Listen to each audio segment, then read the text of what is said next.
C'est au centre du joli petit village de Solières qu'une vingtaine de visiteurs s'étaient rassemblés afin de découvrir le musée archéologique.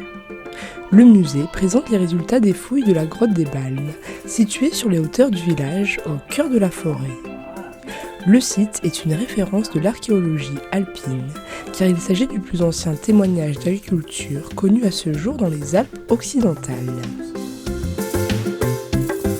Oui, alors donc nous fêtons les 20 ans du musée cette année et donc nous avons eu l'autorisation exceptionnelle d'ouvrir la grotte.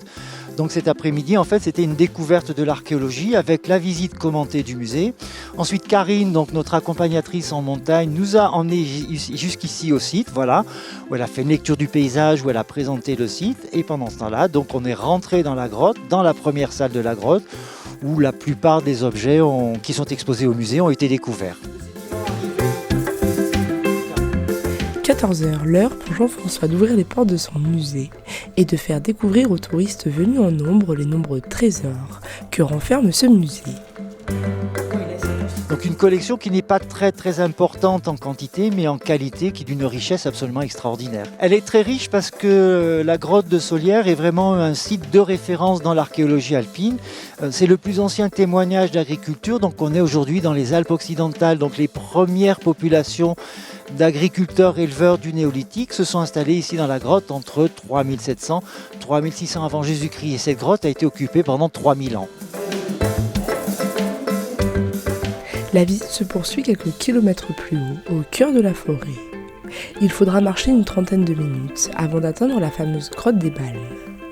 Après de longues années de fouilles, la grotte est enfin accessible aux visiteurs sous l'œil bienveillant de Jean-François. À l'extérieur, l'autre partie du groupe profite du panorama tout en écoutant l'histoire de la vallée, racontée par Karine Routin. Voilà, durant la balade, du coup, on a parlé de la vallée, pourquoi on appelait cette vallée de la Haute-Maurienne, à cause du Moriou qui a beaucoup débordé et qui a donné le nom à la vallée. On a parlé fait une lecture de paysage et puis on a parlé aussi des légendes, de la dent arrachée. Oui, tout à fait. Il y a beaucoup de gens qui viennent pour la première fois ou qui reviennent et ils ont toujours à découvrir. Donc on a une vallée de la Haute-Maurienne qui est riche en trésors et en découvertes. Donc oui, c'est toujours intéressant pour eux. Une visite originale et ludique qui a ravi les enfants. Très bien, j'ai bien aimé. J'ai visité un musée et j'étais dans la grotte. La grotte, elle était un peu petite. Il y a 3 salles et un puits. J'aime très bien, puisque j'avais trouvé des cailloux super beaux.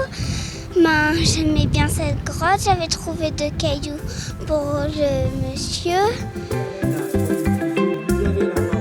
Les visites sont ouvertes à tous et sont organisées tous les mardis après-midi.